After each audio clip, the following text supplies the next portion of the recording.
एक बार फिर से आप सभी का स्वागत, अभिनंदन। श्री रुद्रा ऑफिशियल के साथ आप सभी देख रहे हैं आज का ये स्पेशल वीडियो एसएससी जीडी के फिजिकल से संबंधित है। साथ क्लियर है, आप सभी को ज्ञात होगा, नोटिस आ चुका है आप सभी का। आप नोटिस भी देख सकते हैं साथियों, नोटिस देख सकते हैं आप। नोटिस दिया हुआ है कि 20 अगस्त से आप सभी की फिजिकल टेस्ट शुरू हो जाएंगे। क्लियर है साथियों। अब मैं आपको बता देता हूं एक बार इसमें क्या क्या दिया हुआ है। क्लियर है, आप समझने की कोशिश करेंगे। आपके स्क्रीन के ऊपर दिखाई दे रहा होगा, ये तो और बड़ा कर देते हैं साथियों, आप देख सकते हैं। अभी एक इंपोर्टेंट नोटिस एसएससी जीडी के रिगार्डिंग आ चुका है, आप सभी देख सकते हैं। 20 अगस्त 2025 ऑनवर्ड आपका जो है फिजिकल जो है CBA qualified shortlisted candidate is schedule from 20 August 2025 onward. ये admit card PET PST stage can be downloaded by shortlisted candidates from this. Clear है साथियों। मैं आपको बता दूं कि आप सभी का एडमिट कार्ड निकलना प्रारंभ हो चुका है, शुरू हो चुका है। अब साथ में एक परेशानी और भी आ रही है। डेट तो तय हो चुका है, पिछली बार भी एक लेटर आया था जिससे निर्धारित हो चुका था कि हमारा 20 अगस्त से लेकर 11 सितंबर तक दौड़ होने वाला है। क्लियर है। पर डे कितने कैंडिडेट को बुलाने के लिए बोला गया था? पर डे 1500 अभ्यर्थियों को बुलाने के लिए, 1500 कैंडिडेट। ओके, पहला चीज तो प्रत्येक दिन जो होगा 1500 अभ्यर्थियों का दौड़ होगा। दूसरी चीज इसमें ये थी कि 20 अगस्त से लेके 11 सितंबर, 20 अगस्त से लेकर 11 सितंबर तक आपका दौड़ होगा। क्लियर है। आप सभी ध्यान रखें कि आपकी बारी 20 अगस्त से लेके 11 सितंबर के बीच में कभी भी आ सकती है। अपने एडमिट कार्ड डाउनलोड करके भी आप अपना पता कर सकते हैं कि आपकी दौड़ कब की है। क्लियर है साथियों, मुझे विश्वास है कि आप सभी ने अपना अभी तक एडमिट कार्ड डाउनलोड कर लिया होगा। अब साथियों चलते हैं नेक्स्ट, जो सबसे बड़ी बात है आप लोगों के लिए क्या होने वाली है। क्लियर है साथियों, आप देख सकते हैं आखिरी बचे हुए 10 दिन में हम लोग कैसे प्लानिंग करें जिससे हमारा कि एसएससी जीडी का 5 किलोमीटर का और महिलाओं के लिए 1600 मीटर का दौड़ क्लियर हो सके। साथियों एक परेशानी ये भी आ रही है कि मौसम बदल चुका है, बिहार में बाढ़ के जैसे हालात बने हुए हैं। सभी जगह देख रहे हैं, कई गांव डूब चुके हैं, कई गांव तो बिल्कुल खत्म ही हो चुके हैं। क्लियर है, ट्रैक पर पानी लगा हुआ है, दौड़ने जा रहे हैं लेकिन पानी इतना ज्यादा है कि दौड़ नहीं हो पा रही है। तो साथियों मैं आपको बता दूं, कितना भी बारिश हो चाहे कुछ भी हो जाए, अगर ज्यादा बारिश होती है, बाढ़ के जैसे हालात होते हैं, तो ऑफिशियली नोटिफिकेशन आएगा तो बदलाव हो सकता है, लेकिन आपको अपने हिसाब से परिपूर्ण रहना पड़ेगा। क्लियर है साथियों, क्योंकि ये वर्दी की जॉब है, पैरामिलिट्री फोर्सेस है। आंधी तूफान बारिश ये सब ज्यादा चक्कर में नहीं पड़ना, आपने अपने 100% फिजिकल के ऊपर ध्यान देना। क्लियर है साथियों। तो मैं बता रहा हूं आप सभी को कि आपको कैसे अपने फिजिकल मात्र 10 दिन में करना है। मौसम की भी मार पड़ रही है, साथ में बारिश भी बहुत तेज हो रही है, तो आप सभी को ध्यान ये रखना है कि आपने अख्तियार करना है रोड रनिंग। क्या करना है आपने? रोड रनिंग करना है। जाहिर सी बात है साथियों, अगर बारिश होगी तो एसएससी जीडी वाले भी जो वैकेंसी है, जो भर्ती करा रहे हैं, जो उनका ऑर्गेनाइजेशन है, वो कभी भी ट्रैक पर यानी ग्राउंड में नहीं कराएगा, क्योंकि ग्राउंड में सभी जगह पानी लग रहा है, कीचड़ सभी जगह हो रहा है। क्लियर है साथियों। तो आपका 99% चांस है कि आपके दौड़ भी रोड पर ही होंगे। क्लियर है। पहला चीज तो आपने ध्यान रखना है रोड रनिंग। क्या ध्यान रखना है साथियों? Road running. पहला चीज तो आपको ये समझ में रखना है कि आपको अब करना है रेगुलर रोड रनिंग। कितना करना है? आप शुरुआती दौर से धीरे धीरे शुरू करें, क्योंकि बहुत सारे बच्चे बारिश से पहले ग्राउंड पर दौड़ रहे थे, यानी ट्रैक पर दौड़ रहे थे, 400 मीटर के ट्रैक पे दौड़ रहे थे। लेकिन सडनली बारिश होने की वजह से अब आपको कहां दौड़ना पड़ेगा? On road. तो रोड रनिंग करते समय ध्यान रखने वाली बात है। तो पहला चीज साथियों आपने ध्यान ये रखना है, ये पॉइंट बना लेते हैं इसका, स्पोर्ट शूज का ध्यान रखेंगे आप।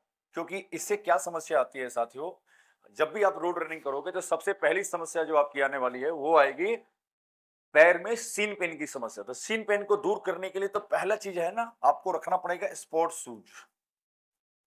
Sports shoes. क्लियर है साथियों।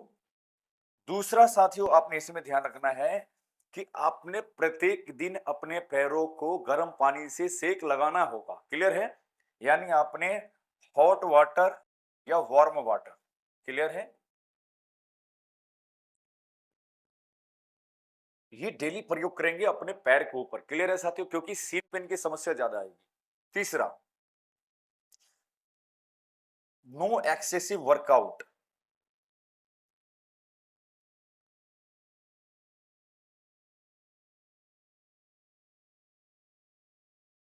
तीसरा मैंने पॉइंट साथियों ये दिया हुआ है कि नो एक्सेसिव वर्कआउट, क्योंकि आपको ज्यादा एक्सेसिव वर्कआउट नहीं करना है, क्योंकि आपका समय बहुत कम है।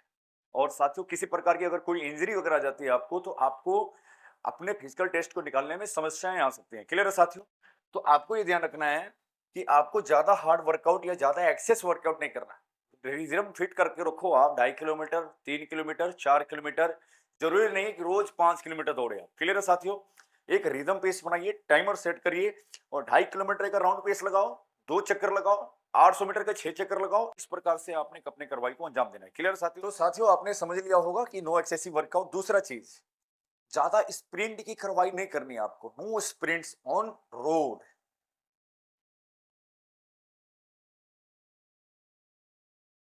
स्प्रिंट्स ऑन रोड, ये बहुत ही जबरदस्त बात बता रहा हूं मैं साथियों आपको कि रोड रनिंग तो आपको करना ही है। साथ में आपको ध्यान ये रखना है, स्पोर्ट शूज बढ़िया होना चाहिए, हाई क्वालिटी, जिसका सोल मजबूत होना चाहिए। दूसरा, आपने रेगुलर अपने पैर को सिखलाई दीजिए, जिससे कि आपके सीन पेन को आराम मिलेगा। तीसरा चीज, नो एक्सेसिव वर्कआउट। आपको कभी भी hard workout ground track road के ऊपर नहीं करना है, जिससे आपके लेग में इंजरी आने के चांसेस बढ़ जाएंगे। क्लियर है साथियों? उसके बाद स्प्रिंट की कार्रवाई ज्यादा ना करें। क्लियर है साथियों? इन सब बातों को विशेष ध्यान में रखते हुए आप अपनी कार्रवाई को करेंगे। क्लियर है साथियों? डेली मॉर्निंग में बारिश शुरू हो जा रही है, तो मैं आपको एक टेक्निक बताता हूँ। आप चाहेंगे तो भीग के रनिंग नहीं करना। भीग के रनिंग करोगे तो आपको क्या होगा, बुखार हो जाएगा। बुखार होने के बाद आपके 5 से 6 दिन का जो वर्कआउट है वो भी खराब हो सकता है। क्लियर है? तो आप ऐसा समय निकालें, early morning. Early morning timing कितने बजे से हो जाएगा? टाइमिंग आप देख सकते हैं। मॉर्निंग में अगर देखो, लगातार 2 दिन से मैं देख रहा हूं कि 5 बजे के बाद से बारिश आ रही है। क्लियर है? 5 बजे के बाद क्या हो रहा है? बारिश हो रही है। बारिश आने की संभावनाएं ज्यादा है। तो आपको करना क्या है, आपने वर्कआउट को 5 बजे से पहले फिनिश कर लेना है। क्लियर है? तो आपने ध्यान रखना, आपको कितने बजे से वर्कआउट करना पड़ेगा? 3:30-4 बजे से। क्लियर है? दिन में एक ही बार वर्कआउट करो, कोई इशू नहीं है, बट वर्कआउट रेगुलर होना चाहिए, ताकि आपका बॉडी रिदम में रहेगा और आप जिस दिन आपका फिजिकल डेट रहेगा उस दिन जाके आप बेहतर कर सकते हैं। क्लियर है साथियों? आप ध्यान ये रखो कि आप गैप ना करें। क्लियर है साथियों? चलिए मानते हैं 1 से 2 दिन गैप हो गए, लेकिन ध्यान ये रखिए कि ज्यादा बार बार गैप करने से आपके जो रिदम पहले से जो बने हुए हैं, ब्रीथिंग जो पहले से बना हुआ वो खराब होने की संभावनाएं ज्यादा है। क्लियर है साथियों? उसके बाद लास्ट पॉइंट मैं बता देता हूं साथियों, डाइट अच्छी रखिए आप। डाइट अच्छे रखोगे साथियों तो आपको क्या होगा,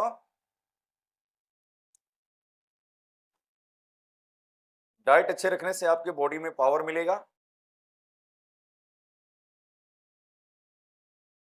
डाइट में ज्यादा कुछ करने की आवश्यकता नहीं है, चना और गुड़ रख सकते हो आप। साथ में भोजन टाइम टाइम से करिए।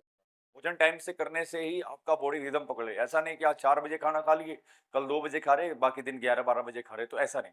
टाइम टेबल से अगर आप अपना भोजन ले रहे हो तो 100% आपकी डाइट रिदम में रहेगी। साथ में सुबह सुबह आपने ऐड कर लेना चना और गुड़, बहुत है। बाकी अगर ड्राई फ्रूट्स लेना चाहे तो ले सकते हैं आप। क्लियर है साथियों? समय बहुत कम है, स्ट्रगल ज्यादा होगा, मेहनत ज्यादा करना होगा, लेकिन ध्यान ये रहे कि अगर 5 बजे के बाद बारिश आ रही है रिदम में, मैं तो यही देख रहा हूं, तो हम लोग को कार्रवाई कब करना है? 4 से लेके 5 के बीच में कार्रवाई को खत्म कर देना है। ध्यान रहे कम से कम 2.5 से 3 किलोमीटर की रेस रोज करिए आप। 2.5 से 3 किलोमीटर की रेस रिदम पे जरूर चलिए। साथ में ध्यान रखना, बारिश से आपको बचना है साथियों। अगर बारिश से अगर आप नहीं बचोगे तो आपको क्या हो जाएगा, बुखार हो जाएगा। बुखार होने के बाद आप फिर डैमेज हो जाओगे। फिर 7 डेज तो नॉर्मल है आपका, फिर 7 दिन ऐसे ही खराब हो जाएगा। क्लियर है साथियों? और अगले 10 दिन में आपकी दौड़ शुरू होने वाली है। तो कैसा लगा वीडियो साथियों? फिर मिलते हैं नए वीडियो के साथ, तब तक के लिए सभी को नमस्कार, जय हिंद, जय भारत, भारत माता की जय।